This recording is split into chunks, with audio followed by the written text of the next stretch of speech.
Hello, Marcelo. Hello, Ron. How are you? I'm great, man. Is it Marcelo or Marcello? Marcelo. Marcelo. Okay, I don't want to screw that up. Okay.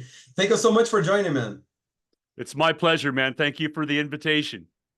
Well, let's start by Ron Keel bands. I confess it's a bit confusing, even for me. I'd like to start this conversation by clarifying, are all the three names active? Ron Keel is certainly active, and it's always been my name. Of course, I have a band called Keel that many of our fans are familiar with from our success in the 80s and since the reunion in 2008. Ron Keel Band has been my personal vehicle for the last 10 years to express my music, perform shows that includes music from throughout my career. Keel only plays Keel music, and there's a lot more to what I do and what I've done the last 40 years than just Keel music, but I love those guys. It's a brotherhood and a dear friendship and still new music. We've just finished recording a brand new Keel song called Moving Target. Ron Keel Band has multiple new songs on my forthcoming album, Keel World. And Ron Keel also has songs on this new album, which is a celebration of all my bands, projects, and music from my entire life. So many news in so Yeah, little time. No pun intended. I get it. Right on. Yeah, there's a lot going on, man. Yeah. And I have been very fortunate to have so many good friends and great musicians and an amazing journey in my life and my career the last 40 years. And maybe we'll come to Brazil for the first time, two nights, one acoustic, the other electric with a full band. What can we expect in terms of set list? My show, the acoustic show and the full band electric show, are both a journey through my entire history, my entire life, my entire career. I can promise you we're going to start at the very beginning with Steeler. We're going to play all the Keel favorites, The Right to Rock, Because the Night, Rock and Roll Outlaw, Somebody's Waiting, Tears of Fire, uh, even some Black Sabbath music as well along the way, and all the Ron Keel Band hits that we've released and recorded the last 10 years. And uh, that's what the show for me is supposed to be. I want to take the audience and the fans on this journey with me, especially for my first time ever in Brazil. I want to give them everything. And that's what we intend to do when we come to Sao Paulo on May 16th and 17th. A show of yours in Brazil is something I could hardly have imagined.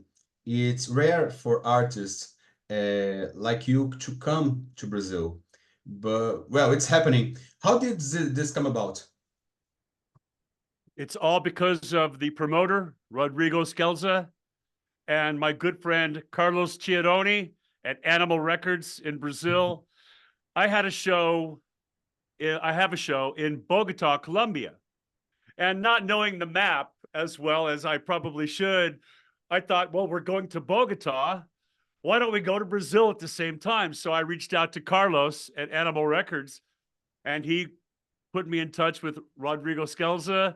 And I didn't realize that it's very far from Bogota, Colombia to Sao Paulo. It's quite a journey. I thought, well, while we're down south, let's do as many shows as we can. So it's really thanks to Rod and Carlos for making the effort to bring me there for the fans. And it is a dream come true for me. I've never been. It could be my last time. So I'm going to make sure that we enjoy every song, every moment, every experience. Do you have any plans for a signing session or a meet and greet with fans? We're going to do a VIP meet and greet at Animal Records, Carlos Chiaroni's location there in Sao Paulo. And of course, after the show, after every show, I'll be at the table meeting fans, shaking hands, taking photos, signing autographs, whatever the people want. I'm there for you. So I want to make sure to shake every hand I possibly can and get some hugs and some smiles and some photos, whatever the fans want. That's why I'm there. As this is an interview for one of the largest music websites in Brazil, the idea is to introduce you to a broader audience. Is that okay? Absolutely, please. So let's start talking about Stiller. Reading Yves Malmsteen's autobiography, I had the impression that he simply used you and the others to come to America, and there is not a word of gratitude. He even mentions that he didn't like your voice at the time. Has he always been that asshole? Well, Yngwie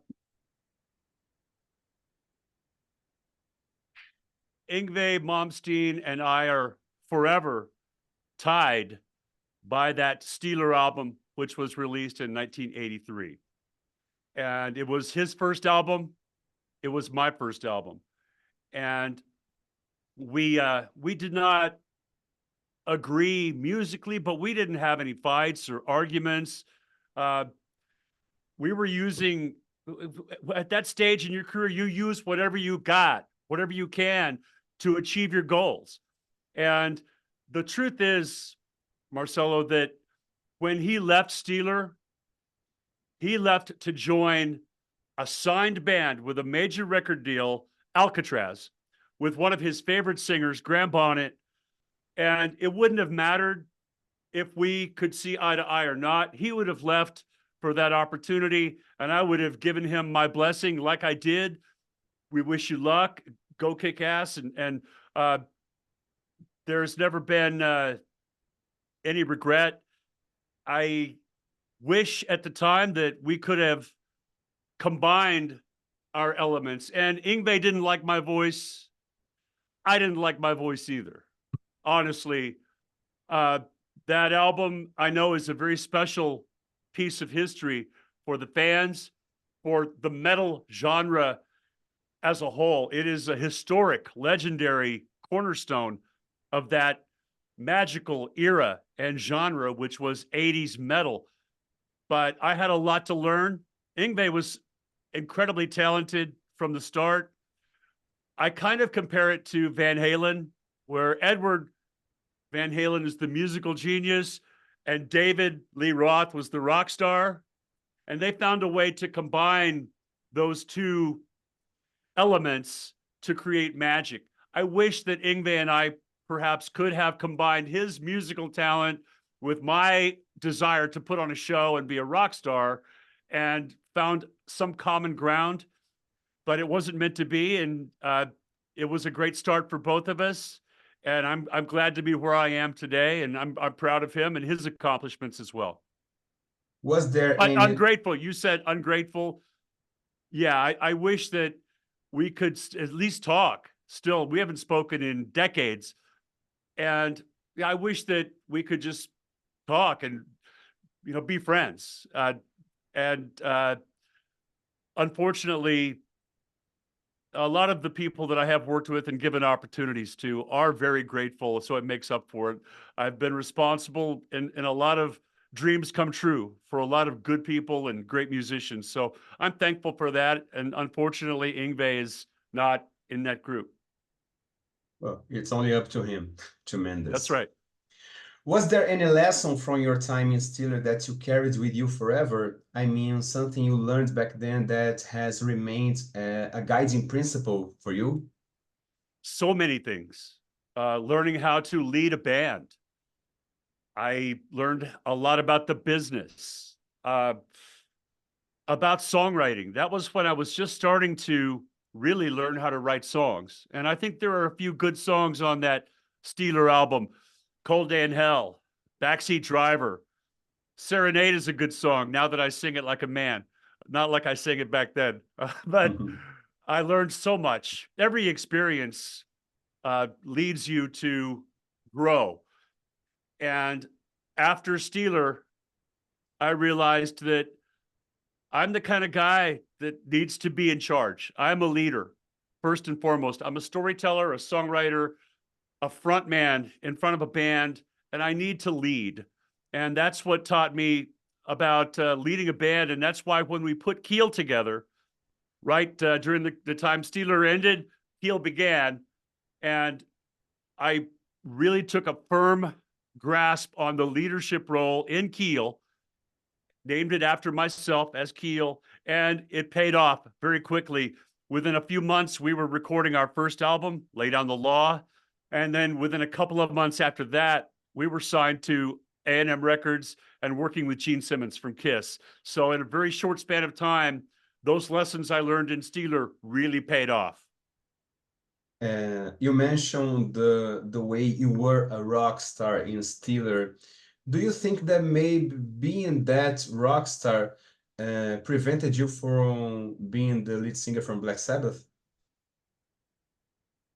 No, there's a few reasons why the Black Sabbath deal fell apart. And perhaps Black Sabbath, and that's a role, like an actor in a movie.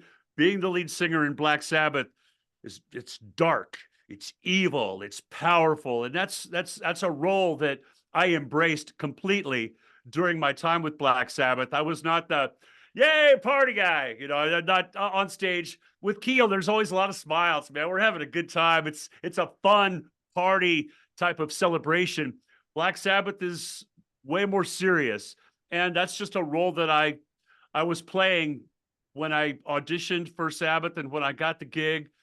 But the reason that didn't continue was for a lot of business reasons. Really, Ozzy, they just wanted, I mean, Sabbath, Tony and Geezer, they just wanted Ozzy back, you know, and I don't blame them. That's Ozzy is the frontman of Black Sabbath. Of course, the Ronnie James Dio years were very special for all of us, and Ronnie's legacy speaks for itself. And I was very fortunate a few years ago to participate in a project called Emerald Sabbath, where many of the ex-members of Sabbath, myself, Vinny Appice, so many of the guys that had played with Sabbath through the years, Bobby Rondinelli, we did an album called Emerald Sabbath, and I was invited to sing with all these guys, and I got to cover 3 Sabbath songs on the record: Ronnie James Dio song, Die Young, an Ozzy song, Hole in the Sky, and an Ian Gillan song, Trash. So that was a great experience for me. And we're doing that again on my new album, Keel World. We have a brand new version of Children of the Grave, which includes myself, Bobby Rondinelli on drums, Neil Murray on bass, and my guitarist, Dave Cawthorn from Ron Keel Band. And, you know, Bobby Rondinelli and Neil Murray both played in Sabbath and toured with Sabbath at the same time, but they never recorded Sabbath together until now. On my new album, we're featuring my cover of Children of the Grave with some other ex-Black Sabbath members, so I'm very proud of that. Both Tony Iommi and Geezer Butler stick to that wrong side of tape story. Do you think this is just an excuse to not show how chaotic things were in that environment at the time? Probably, you know, and that's Tony and Geezer, as far as I'm concerned, they are rock royalty. They're metal gods, and they can say what they want. The story is very clear to me. I lived it. I have a signed contract. I met with their management. The deal was done, and there was no wrong side of the tape. That didn't happen. I would not send the wrong tape to an audition. If I send you a tape, it's going to have my voice on it. Well, then came Keel, the band that bears your last name, and therefore is assumed that, like Doc and Vandenberg, you were the one in charge. How did the democracy work in Keel at the beginning? There was no democracy. There was it was my way. And I asked the guys, I told them when they joined the band, I said, let me lead you. Let me guide this band and give me 3 months. If after 3 months it's not working, then we can renegotiate, so to speak. But within weeks, we were playing our first sold out show in Southern California. And within a couple of months, as I said, we were recording a great album, Laid on the Law, for Shrapnel Records. And immediately after that, we got signed. There you go. Very cool. So it was working. And the guys were mature enough, smart enough, and hungry enough to follow my lead. And of course, we had a lot of help with that leadership. We had great management. We had a great record company that really believed in us. We had Gene Simmons. Gene, as the producer, he was in charge.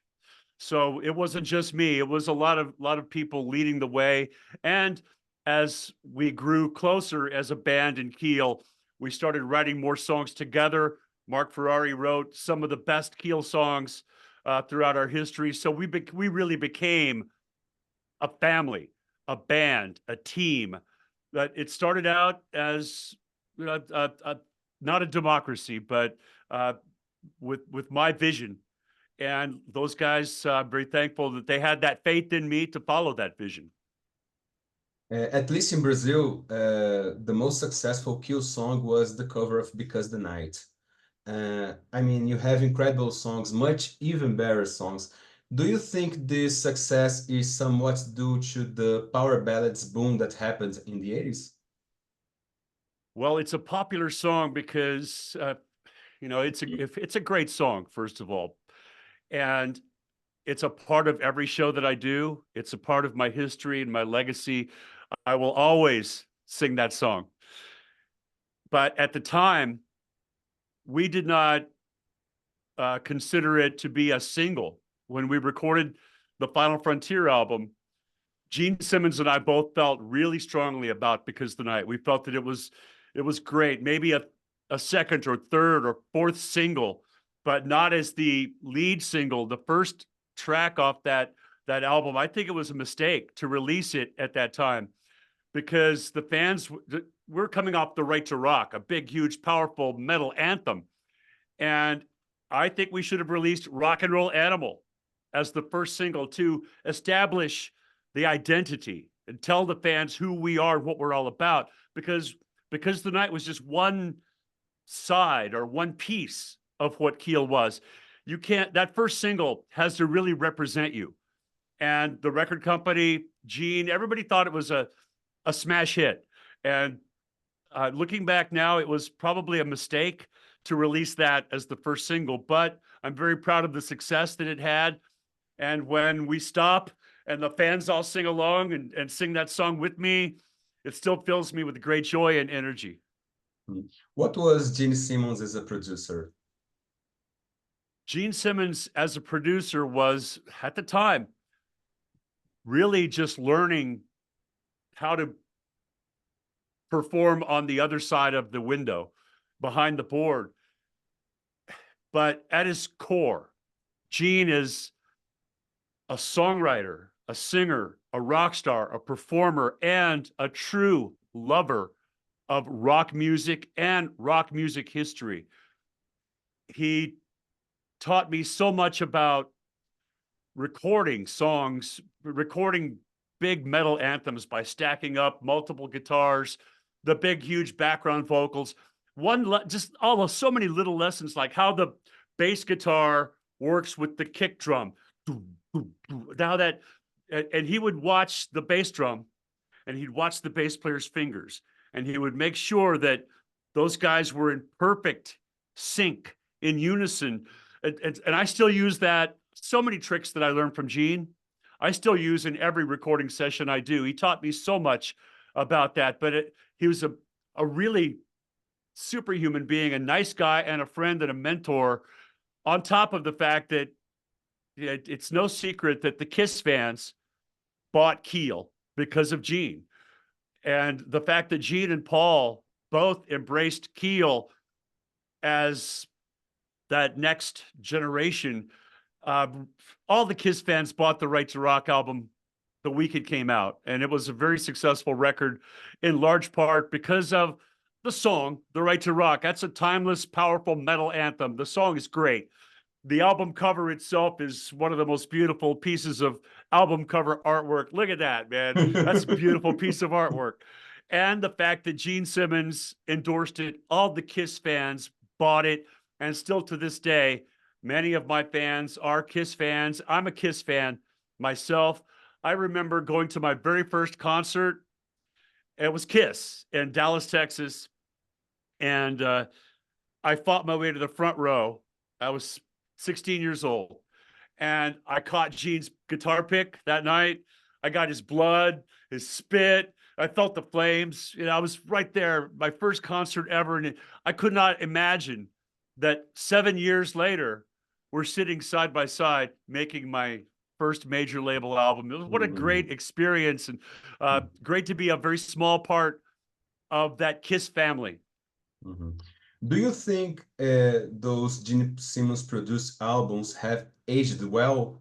I don't mean from a musical standpoint, but for the overall aesthetics, the production itself.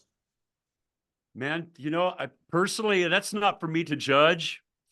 I can tell you right now that we just did a movie deal, a film project that will include The Right to Rock. And as you probably know, I re-recorded that song a couple of years ago with my band, Ron Keel Band. We have a new version of The Right to Rock, which sounds incredible. It's got modern, polished, but still powerful and raw production, great vocal. That's I learned a lot. I've been singing the song for a long time, so a lot of practice. And I'm very proud of the new vocal on the song, the production, the guitars. It sounds fantastic. But the movie people say, no, we don't want. I try to get them to use my version because I own the master, right? I own that, so I'll make more money if they use my version. No. We want the original version. They want the old 1985 recording, and that's cool. It's okay, but man, I think the new version is much better.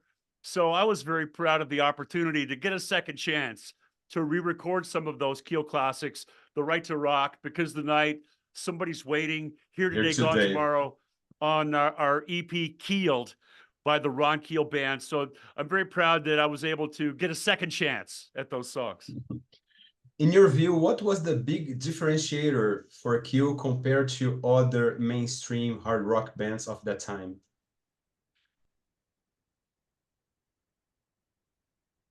I think the differentiator was the real on record. There's two aspects of that. One was the recordings. Those three big Keel albums from the 80s, The Right to Rock, The Final Frontier, and the 1987 self-titled album, all sound very different. There's a different identity on each one of those recordings. I think because we were still, man, we're 25 years old. And at the time we felt, you know, we didn't feel young. We felt, I've been doing this for 10 years. At 25, I'd already been on the road for 10 years. But we were really young, and we were still learning and still growing as songwriters. And I was searching for my identity as a songwriter, as a frontman, as a singer. I don't think we really reached that until the self-titled album in 1987 with United Nations, I Said the Wrong Thing to the Right Girl, Somebody's Waiting, Cherry Lane. That record, really, we finally found ourselves, maybe a little too late. In 87, you know, time was flying by and things had changed. We'd already had our shot, basically. So on the recordings, we were very diverse, and each album was very different. What set us apart live, I think, back then was the sheer energy of the show. I mean, the band was, I took a lot of choreography from bands like Kiss and Judas Priest, where there was a lot of movement, a lot of action. Every move was programmed and planned out so that nobody gets hit in the face with the guitar. There was a lot of action going on stage. And that helped us to really win over the live audiences. Even when we were opening act usually for Bon Jovi or Aerosmith or Van Halen or Dio. We did the entire Sacred Heart tour in Europe. And when you're the opening act, that's all you have is your energy. You don't have the big show and the production and the lights and the smoke and all the props. And all you have is physical power and energy. So we put a lot of that into trying to be as athletic as possible on stage. So I think that's what set us apart. To watch those old videos now of those 1980s performances, man, it I move a little slower now. I'm just warning the Brazilian audience. I'm still healthy. I'm still active. I still got my voice and my health, but I don't have all those moves anymore. So we got some moves. We got some moves, but not those. That was crazy, man. It was absolutely out of control. You, after Kill, you embarked on some rock-related projects before dedicating yourself to a more country-oriented direction. Of all these projects, I mean, Saber Tiger, Feral Game, is there one that you hold dear or that you think should have received more recognition? I hold them all dear, Marcelo. Thank you. And I have all them too. Oh, thank you, man. Those are two of my favorites. Fair Game is a great record. That was when I was really in terms of my voice and my songwriting, I think I had finally learned so much from Steeler and Keel, and I put all that knowledge and experience to work with Fair Game and a great band of all female musicians. It was a great concept, was great live. I think it's a great collection of songs.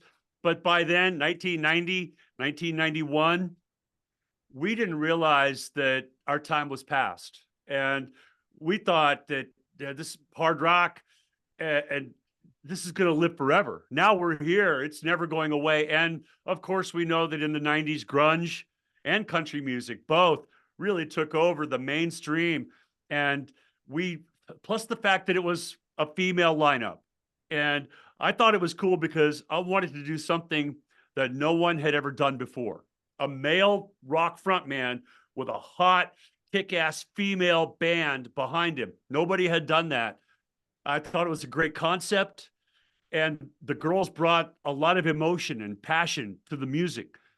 But female bands, for whatever reason, not for me to judge, but female bands had not a good track record of staying together or getting along. You know, whether it was the Bangles or the Go-Go's or Vixen or whatever. I mean, there's always turmoil in that, and the part of that is good for the music, that tension and stress and turmoil, but part of it leads to instability. And the record companies were a little scared of the all-female lineup at the time, and I didn't realize that would be a problem. I thought it was cool, man. I just thought it was cool. Saber Tiger, as you get to that Saber Tiger record, that one is very dear to my heart.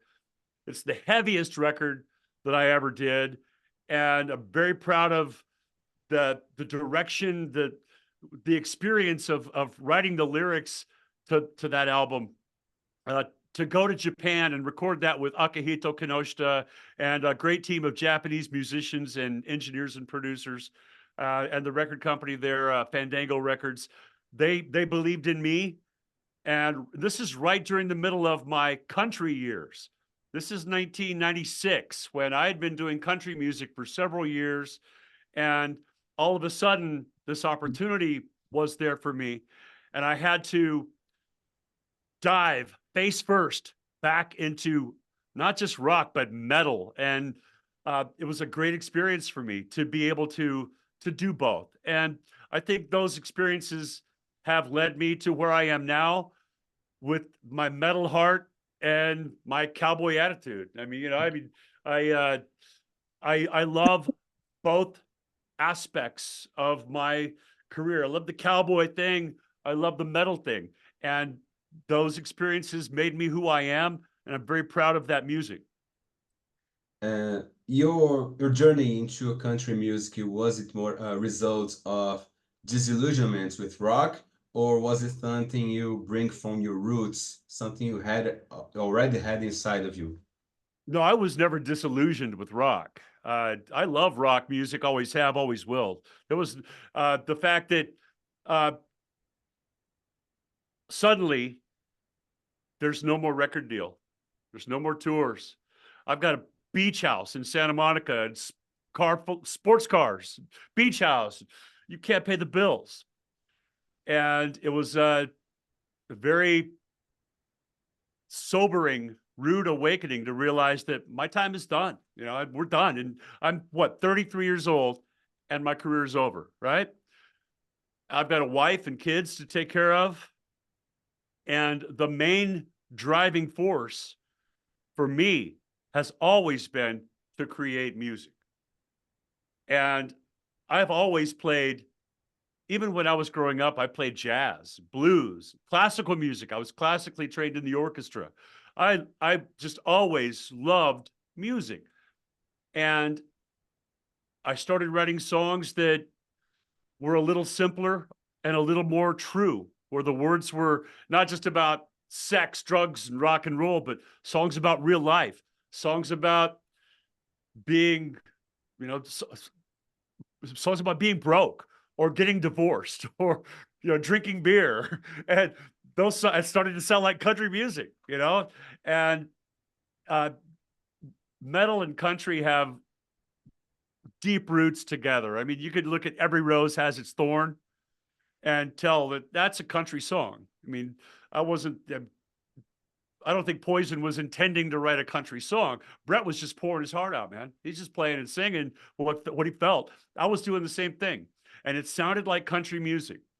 And it gave me an outlet and a way to continue to create, to write songs, and to perform. Because in the 90s, country music was huge. You had Garth Brooks, and every bar and saloon and roadhouse, they're packed with beautiful women and people drinking beer and dancing. And it was just like the Sunset Strip in the 80s, man.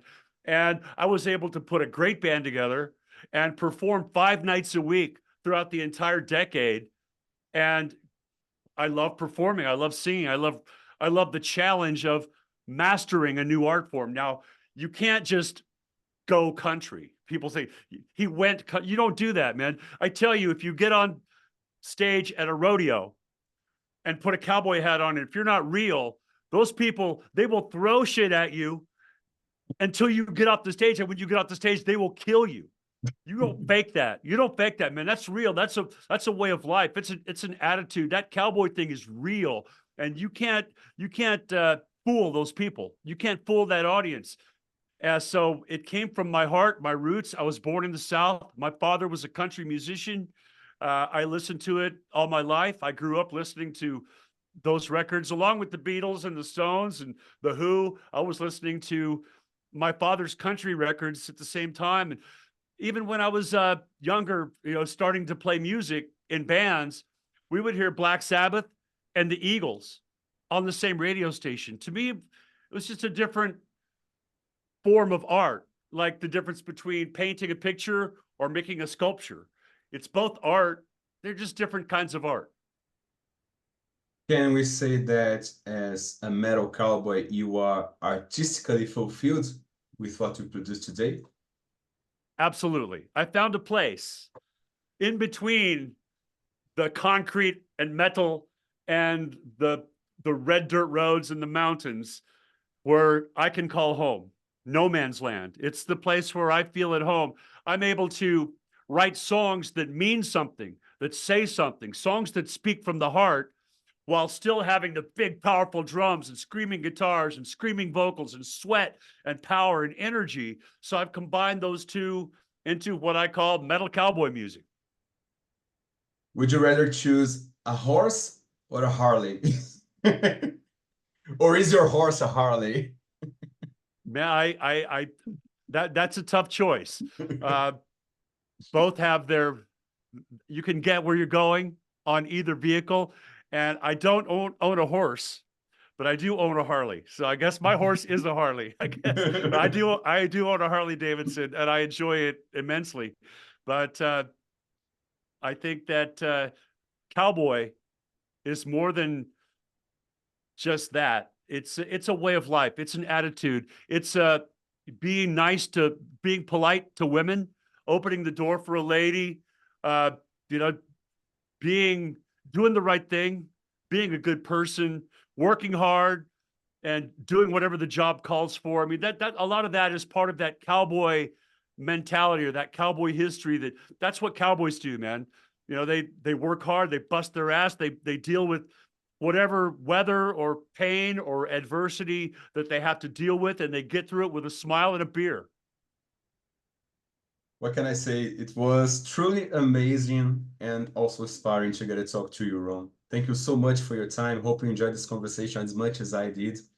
And I hope to meet you in May in São Paulo. I live so far from there, but I'll try my best to get there.